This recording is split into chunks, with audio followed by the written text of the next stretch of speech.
Hello दोस्तों। BST 2026 के form शुरू हो गए हैं। ये ये फॉर्म 31 दिसंबर तक लास्ट डेट है इस फॉर्म की, इसलिए आप जल्दी से जल्दी फॉर्म भर दें।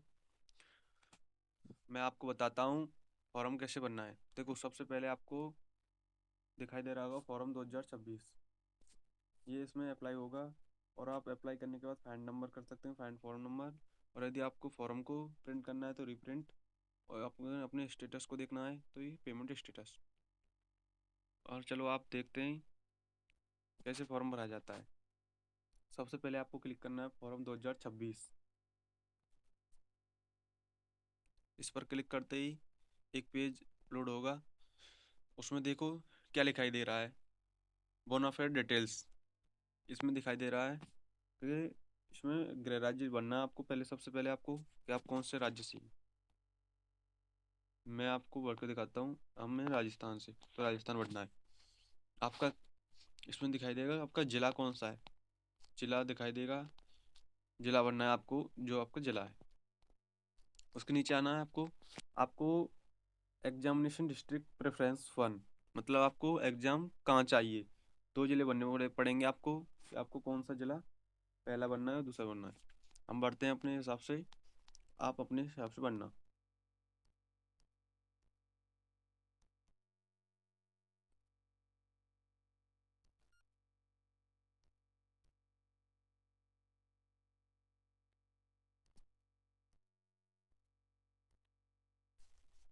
फिर आपको नीचे आ जाना है। फिर नीचे यहाँ दिखाई दे रहा होगा आवेदक का नाम। आवेदक का नाम लिखना है यहाँ पे आपको। फिर यहाँ दिखाई दे रहा होगा फादर्स नेम। यहाँ लिखना है आपको मदर्स नेम। मोबाइल नंबर लिख देना आपको यहाँ पर। आपको यहाँ डेट ऑफ बर्थ लिख देनी है अपनी। फिर आपको यहाँ जेंडर लिखना है अपना।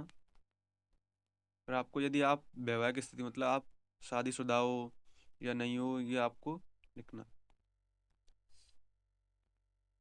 फिर नीचे आ जाना है आपको। आपकी कैटेगरी बतानी है आपको, श्रेणी, मतलब आप कौन सी EWS से हो, जनरल से हो, क्रिमिनल या OBC हो, या कौन से हो आप। और फिर आपको नीचे आना है। फिर आपको यहाँ लिखना है अल्पसंख्यक, मतलब आप माइनॉरिटी हो या नहीं। यस हो तो यस, नहीं तो नो। अल्पसंख्यक मतलब कम। आप यदि PWD में आते हो, मतलब विकलांग दिव्यांग होते हैं ना, से आप वो, तो उस हिसाब से यस करना है, नहीं तो नो करना है। फिर आपको आना है तलाकशुदा, विधो और सेपरेटेड, मतलब कि आप तलाकशुदा हो तो यस करना है, विधवा हो तो यस करना है, यदि परित्यक्ता हो तो यस करना है। ये आप डिफेंस प्रोफेशनल वार्ड में हो, रक्षा कार्मिक आश्रित में हो तो यस करना है, नहीं तो नो करना है। एक्स परमिशमैन, एक्स सर्विसमैन, मतलब है इसका कि आप यदि पहले कोई सेना में रहे हो या कोई ड्यूटी में रहे हो तो आपको यस करना है।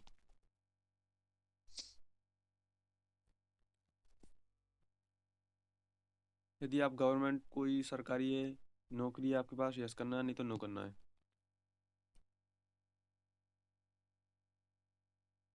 फिर नीचे आ जाना है। फिर आपको एड्रेस लिखना है यहाँ पे।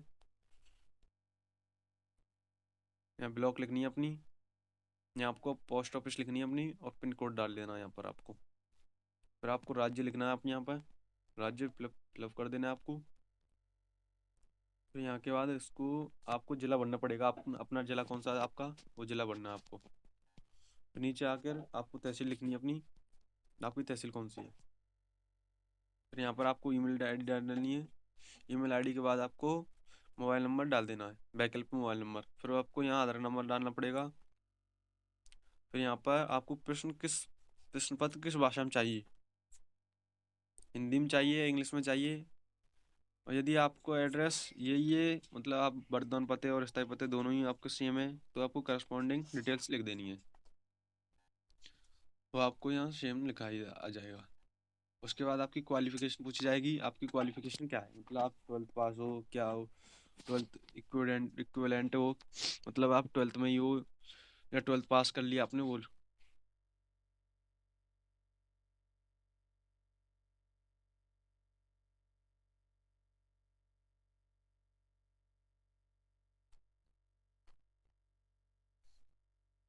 उसके बाद नीचे आना है आपको।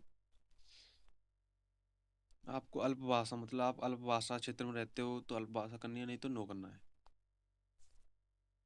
अब आप, यदि आप संस्कृत लिया 12th में आपने, तो आपको करना है संस्कृत भाषा से, या आप दोनों से कर सकते हो। यदि आपके पास संस्कृत के अलावा और कोई भी है तो आपको जनरल करना है। संस्कृत वाले हैं वो बहुत कर सकते हैं, और कोई नहीं कर सकता। आपको अब अभी एकेडमिक डिटेल्स भरनी है। उसके बाद आपको एकेडमिक डिटेल्स अपनी अपना जो बोर्ड रहता है ना, जो शैक्षिक बोर्ड रहता है अपना, 12th और आपने 10th कौन से बोर्ड से किया वो भरना है आपको। फिर आपको कौन सी ईयर में की थी आपने वो भरना है। ये सबसे पहले होता है ना आपको 10th वाला। आपको मैक्सिमम मार्क्स कितने थे, आपने कितने प्राप्त किए वो भरने हैं आपको। फिर यहाँ परसेंट दिखाई दे जाएगा आपको। फिर आपको वरिष्ठ उपाध्याय मतलब ट्वेल्थ वाला बताना आपको। यदि ट्वेल्थ में हो तो ट्वेल्थ का रोल नंबर पूछा जाएगा। यदि आपने पास कर ली तो आपको रोल नंबर और भी लिख देना, वो आपने मार्क्स लिख देने हैं और कितने में से कितने प्राप्त किए आपने। तो नीचे आपको ये दिखाई दे रहा है, ये टर्म है, मतलब कंडीशन है आपको। मैं निष्ठापूर्वक घोषित करता हूँ या करती हूँ, उक्त आवेदन पत्र में आवश्यक प्रमाण पत्रों सहित अंकित सभी कथन मेरी निजी जानकारी के अनुसार सही हैं। मतलब आपको ये शर्त भरनी पड़ेगी, फिर उसके बाद नेक्स्ट कर देना आपको।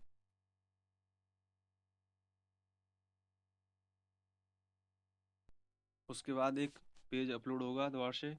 उसके बाद आपको दिखाई दे रहा होगा यहाँ अपलोड डिटेल्स, मतलब आपको डॉक्यूमेंट फिलअप करने हैं यहाँ पर। सबसे पहले आपको अपलोड करना है फोटो। उसके बाद करना है आपको नीचे सिग्नेचर अपने। उसके बाद करना है थंब इम्प्रेशन, आपको अंगूठा। ओके, फिर आपको हम फ्लिप करके बताते हैं। देखो देखो, हमने फोटो अपलोड कर दिया है, सिग्नेचर अपलोड कर देने हैं यहाँ पर। यहाँ पर आपको सिग्नेचर अपलोड करने हैं। इस पर सिग्नेचर अपलोड करके यहाँ चूज फाइल आएगा, इसमें चूज फाइल में अपने फाइल में से चूज कर कर आपको अपलोड कर देने हैं। फिर आपको यहाँ अंगूठा थंब इम्प्रेशन करना है, यहाँ पे अपलोड कर देना है। फिर तीनों अपलोड करने के बाद आपको नीचे आना है। नीचे आने के बाद फिर यहाँ पर आपको फिल बैंक डिटेल्स, मतलब आपको बैंक डिटेल्स पूछी जा रही हैं आपको। आपको सेल्फ अकाउंट नंबर बनना है इसमें। ओके, फिर यहाँ पे आपको यहाँ दिखाई दे रहा होगा आईएफसी कोड बनना है यहाँ पर। यहाँ पे अपना नाम रखना है, बैंक का नाम क्या है, फिर ब्रांच बननी है यहाँ पर, अकाउंट नंबर, फिर कन्फर्म अकाउंट नंबर, फिर यहाँ पे क्लिक कर देना आपको। हम वर्क बताते हैं आपको। आपको यहाँ पर आईएफसी कोड भर देना है, और यहाँ पे अकाउंट नंबर, यहाँ पे गौरव कुमार मतलब नाम आ जाएगा अपना, और यहाँ पे आईएफसी कोड भरोगे आप जब यहाँ पर, तो यहाँ पे आपको राजस्थान मुद्रा ग्रामीण बैंक आपके बैंक का नाम आ जाएगा। उसके बाद आपको ब्रांच आ जाएगी यहाँ पर। उसके बाद आपको अकाउंट नंबर भरना है यहाँ पर कन्फर्म अकाउंट नंबर। फिर आपको नीचे आना है। नीचे आकर यहाँ पर ये यहाँ दिखाई दे रहा है, मैं ये स्वीकार करता हूँ कि उपयोग दर्ज बैंक खाता विवरण मुझसे ही सम्मिलित है। मतलब आपको सेल्फ अकाउंट नंबर डालना है इस पर। विवरण में किसी प्रकार की विसंगति पाए जाने पर, इसके कारण गलत भुगतान होने पर समस्त जिम्मेदारी मेरी होगी। मतलब आपको गलत अपने आप भुगतान कर दिया, पेमेंट कर दिया, तो आपकी जिम्मेदारी होगी। ये डीलर, ये कोई यूनिवर्सिटी की नहीं होगी। मतलब कि इस हेतु में प्री डीएलएड कार्यालय पर किसी भी पुण्य भुगतान का दावा नहीं करूंगा। मतलब आपको पुनः रुपया नहीं मिलेगा। फिर आपको फिर नेक्स्ट कर देना है।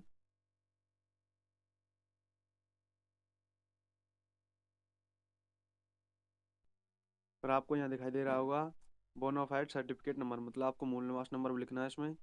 उसके बाद कास्ट सर्टिफिकेट नंबर लिखना है इसमें। ओके, इसमें अपलोड फिर आपको लिखकर नेक्स्ट सबमिट नेक्स्ट कर देना है। फिर आपको फिर प्रीव्यू दिखाई देगा, मतलब आपने फॉर्म कोई गलती की हो तो आप देख सकते हो उसको, सुधार सकते हो उसको आप। आपको यहाँ पे अपना नाम फार्म सब देख देना सही तरह से दोबारा से, और आपका एड्रेस देख देना, सिग्नेचर सही है या नहीं है। फिर आपको नीचे स्क्रॉल, फिर आपको यहाँ पे अपनी डिटेल कैटेगरी देख देनी है। और फिर आपको अपनी डिटेल्स भरी है उसको देख लेना आपको। अकाउंट नंबर सही देख लेना, आपको आईएफसी कोड देख लेना सही। आपने जो भी गलती की उसको सुधार भी सकते हो, आपको फिर नहीं तो सुधारने का मौका नहीं मिलेगा आपको। आपको नीचे दिखाई दे रहा होगा प्रोसीड पेमेंट, आपको यहाँ पे पेमेंट पे प्रोसीड कर देना है। आपको यहाँ पे पेमेंट के लिए आपको नेट बैंकिंग कर सकते हो, नेट बैंकिंग कर सकते हो, डेबिट कार्ड से, यूपीआई से कर सकते हो। सबसे सरल रहेगा यूपीआई। इसको आप स्कैन करना है, स्कैनर आएगा आपको नीचे, स्कैन स्कैन करके आपको फिर आपको पेमेंट कर देना है। आपका फॉर्म अपलोड हो जाएगा, अप्लाई हो जाएगा, और आप उसको दोबारा से चेक कर सकते हो फॉर्म नंबर, और आपको इसको प्रिंट कर के रख लेना है आपको।